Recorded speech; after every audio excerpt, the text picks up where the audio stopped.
Boa noite, seja bem-vindo a mais um encontro nosso no 7 a 7, refletindo nos 10 mandamentos, a lei moral de Deus, a regra que Deus nos deu para nos conduzirmos de uma forma piedosa, que o honre e glorifique, o discernimento para sabermos o que é certo e o que é errado e tomarmos em nossa vida. Como expressarmos agora amor ao próximo, na segunda tábua da lei, refletindo hoje, completando sobre o 6º mandamento, que poderia ser muito bem traduzido, ou mais apropriadamente, acertadamente, precisamente traduzido por não assassinarás.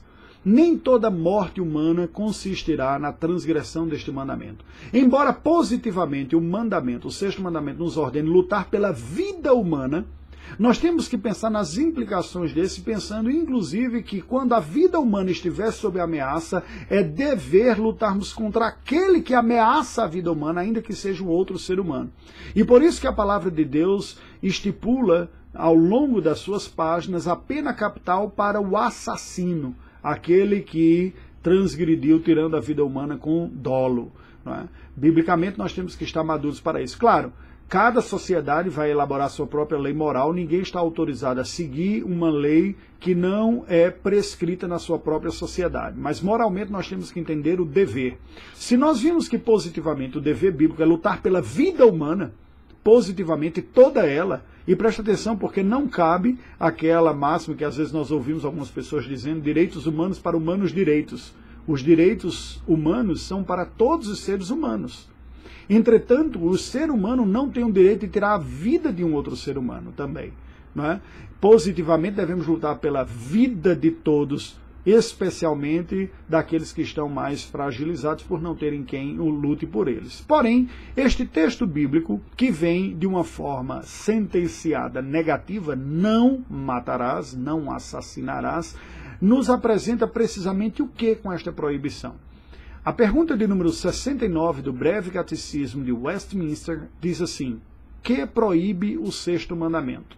E a resposta é: o 6º mandamento do catecismo, a resposta do catecismo é: o 6º mandamento proíbe o tirar a nossa própria vida ou a de nosso próprio injustamente e tudo aquilo que para isso concorre. Veja que o ponto que está sendo dito é proibido ao ser humano tirar a vida humana. Não apenas a outra, mas a sua própria. O suicídio, portanto, é pecado. Não há nenhuma base bíblica de nenhuma esperança como justificativa ao suicídio.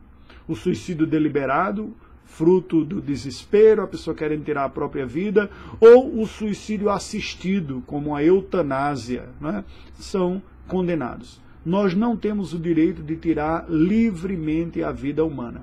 A vida humana é tão cara que positivamente nós somos ordenados a combater e até ceifar aquele que está lutando contra a vida humana. Para você ver, esta é a lógica bíblica, tem que ser refreada as forças contra a vida humana. Porém, esta ação é dita neste elemento qualificador, retirar injustamente. Por que o catecismo coloca dessa maneira, injustamente? Porque é justa a remoção da vida do removedor de vidas. Se uma pessoa se mostra um assassino e tirou a vida humana, é dever refrear, moral, refrear esta pessoa, inclusive tirando-lhe a própria vida. Claro que isso não é feito por conta própria, né? É preciso se restringir e se obedecer à restrição legal, porque o poder de polícia é dado ao policial. A palavra de Deus nos diz que os magistrados têm o poder da espada. O que isso significa dizer? Que no exercício da autoridade policial, o ser humano está devidamente autorizado a agir contra aquele que for contra a vida humana, se necessário for, até tirando a sua própria vida. É melhor a remoção de um transgressor, um removedor de vida, do que se perder uma mais vida, ou quantas outras mais inocentes que estão morrendo por causa de um assassino que está à solta. Este elemento precisa ser devidamente compreendido. Qual seria, então, a situação de uma tirada da vida injusta? É simplesmente o assassinato com dolo, ou uma execução não legitimada pela autoridade. Nós não podemos aceitar como correto milícias justiceiras. Não são formas piedosas de lidarem autorizadas por Deus. Toda remoção da vida de maneira injusta é pecaminosa. O que nos resta a pergunta, mas qual seria a maneira justa? A maneira justa seria mediante o poder de polícia, a polícia exercendo sua autoridade, devidamente embasado, refrear o assassino. É um poder de contenção do mal, ou em legítima defesa. Se você está sendo atacado por alguém em defesa pelo direito de defender sua própria vida, ou defesa de outra pessoa que não tem quem o defenda, isso é considerado uma morte justa. E tudo aquilo que para isso concorre. Então, se toda colaboração num processo de conivência com o assassinato, com a perda, com a remoção da vida é injusta, é condenada na Escritura Sagrada. A palavra de Deus nos apresenta Paulo e Silas falando ao carcereiro em Atos 16, 28. Mas Paulo bradou em alta voz: não te faças nenhum mal, que todos aqui estamos. Ele estava querendo suicidar-se, eles, não faça, isso é errado, não faça nenhum mal. Ele pôde impedir isso com a sua fala e o fez. Em Gênesis 9:6 nós lemos: se alguém derramar o sangue do homem, pelo homem se derramará o seu, porque Deus fez o homem segundo a sua imagem. Então é preciso parar aquele que está derramando a vida humana. E nesse sentido é uma morte justa, a remoção desse. Em Mateus 5:22 lemos: eu, porém, vos digo que todo aquele que sem motivo se irá contra o seu irmão estará sujeito a julgamento, e quem proferir um insulto a seu irmão estará sujeito a julgamento do tribunal, e quem lhe chamar tolo, sujeito ao inferno de fogo. Todo aquele que odeia o seu irmão é assassino, ora vós sabeis que todo assassino não tem a vida eterna permanente em si. 1 João 3,15 nos diz. E ainda, a palavra do Senhor nos fala em Gálatas 5,15: se vós, porém, vos mordeis e devorais uns aos outros, vede que não sejais mutuamente destruídos. Queridos, o Senhor Jesus é o doador da vida. Ele nos ensinou a lidarmos com as ameaças contra a nossa vida.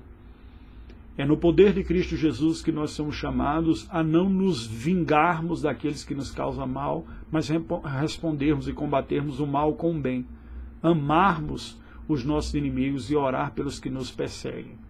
Se não estiver o risco de vida ou de morte em jogo, nós devemos ser pró-vida, inclusive manifestando graça e favor da vida. Lembremos que nestes dias em que mais e mais nações autorizam o extermínio da vida humana, ainda no seu período embrionário, no ventre, legalizando, portanto, o assassinato de inocentes, nós não podemos ser coniventes com esta realidade. A vida humana é santa. O mandamento nos ordena a santidade, a preservação da santidade da vida humana. Temos que lutar por estas pessoas. Que Deus nos ajude. Deus bendito, te rendemos graças pela tua palavra, pela tua santa instrução.